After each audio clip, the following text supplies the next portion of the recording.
Le pouvoir créateur de la rancœur, de la colère. Attention, nos émotions sont créatrices. Alors une émotion qui passe vite fait, je vais déjà expliquer, il se passera pas grand chose, tu vas te sentir mal, ok, mais ça va partir. Si par contre l'émotion est répétée intensément, et ça dure, et ça dure, et ça dure, ça devient une humeur finalement, et tu dégages et tu vibres ça. Et quand tu as de la rancœur depuis des années, quand tu es en colère contre une personne, faut bien comprendre que la personne contre qui tu as de la colère, ça lui fait ni chaud, ni froid. Par contre, toi, à l'intérieur, tu es en train de te pourrir intérieurement. Tu es en train de te parasiter intérieurement. Tu es en train vraiment de te saccager intérieurement. Et qu'est-ce qui se passe quand tu fais ça?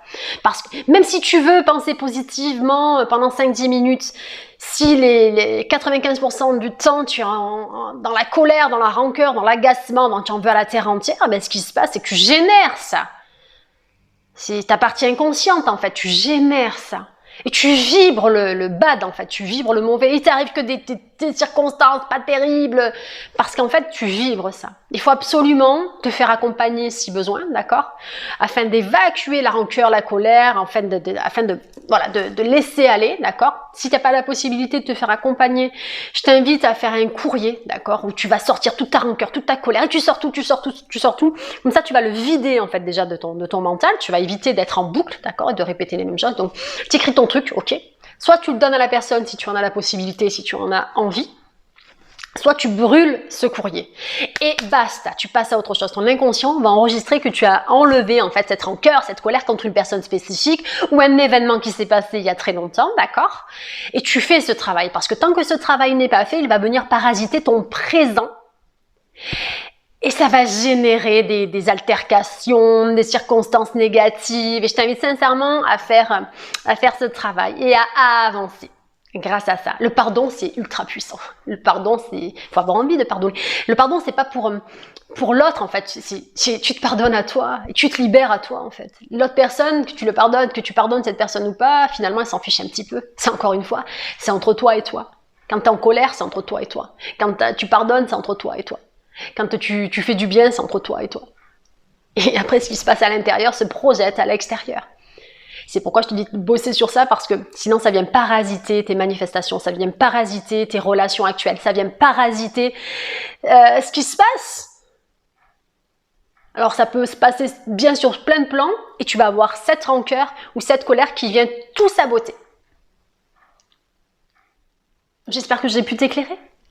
N'hésite pas à te faire accompagner, tu as des psys, tu as des thérapeutes, tu as des coachs pour évacuer tout ça. Et là, dans l'urgence, tout de suite maintenant, tu prends une feuille, tu prends un stylo, et tu notes tout ce qui t'a gonflé, tout ce que peut-être qu'il y a des trucs peut-être que ce sont des gens qui t'ont fait du mal, qui t'ont dit du mal, d'accord? Tu notes, si tu n'as pas la possibilité de donner la lettre, tu donnes pas la lettre. Si tu ne veux pas donner la lettre, c'est pas grave, tu la brûles et tu passes à autre chose. Parce que là, tant que tu maintiens, c'est toi en fait qui garde serré fort sur toi cette colère et cette rancœur. Et tant que tu la maintiens, eh bien elle reste là. Et elle vient t'embêter, te parasiter. Il faut absolument faire le nécessaire afin que tu puisses te libérer et attracter du bon et vibrer du bon et te sentir bien rayonner. Afin que tu puisses générer des good vibes. N'oublie pas, ici c'est les good vibes Audrey. C'est good vibes partagées. Je te donne les astuces qui font que tu vas avoir des good vibes non-stop. Et même quand ça va pas aller 5 minutes. C'est tout. Après, tu auras toujours tes good vibes qui vont... Quand tu es plus good vibes que pas good vibes, eh ben, automatiquement, c'est un équilibre. Si tu es toujours bien, même si tu as 5 minutes où c'est pas bien, tu t'en fous en fait. Ces 5 minutes, ça va disparaître. Alors que si tu passes ton temps de focaliser sur tout ce qui est mauvais, sur tout ce qui est la rancœur, la colère, tu vas générer encore plus de rancœur et de colère.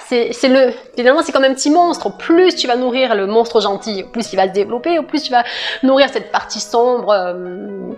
méchante, au plus ça va se développer, c'est à toi de choisir. Nous sommes des êtres humains et nous avons le pouvoir de choisir. Voilà. Ici c'était Audrey de la chaîne Les Good Vibes Audrey. On se retrouve les mardis et vendredis à 19h. En attendant, prenez soin de vous les Good Vibers et je vous envoie plein de bonnes vibrations. À très vite les Good Vibers.